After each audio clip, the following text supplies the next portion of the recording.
All right, let's take a look at the day's business. Now, the proposed 15% withholding tax on digital content creators and service providers might impede the growth of the digital economy and increase offshore outsource demand for freelancers by multinationals. Kenya Private Sector Alliance Director for Ajira Youth Employment Dr. Ehud Gachugu says global service outsourcing for Kenyan digital labor has been growing at the rate of 20%. But this could slow down without a flexible policy and tax framework for those seeking online employment. A typical Kenyan business could potentially save over 70% of its operational costs through outsourcing. This is especially with the increase in digitization and automation of services, as business process outsourcing is projected to grow to 10% by the year 2030.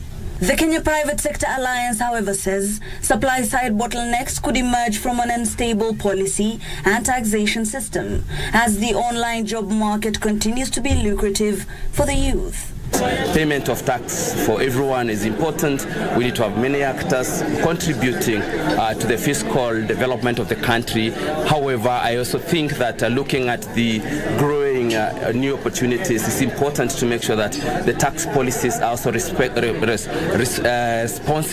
to the needs to be able to protect such new industries, such new opportunities that could tremendously provide opportunities for young people. I think it's a chicken and an egg. We do need the taxes as a country for economic development and fiscal, for all of us to be fiscally responsible. So whether that's BPOs, that's startups, but I do believe that there can be tax incentives that the government sets up. He says the digital economy is ever-changing and the regulatory environment must transform with it to maintain demand for Kenyan digital labor.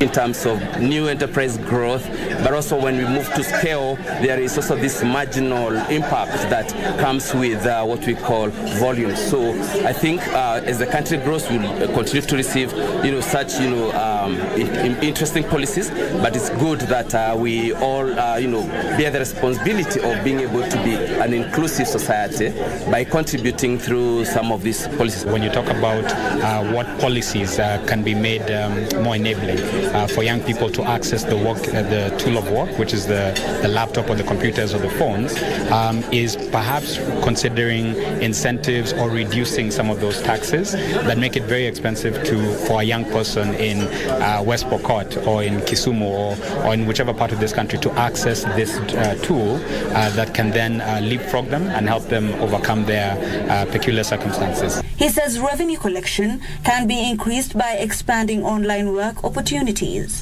Hibak Said for Lunchtime News.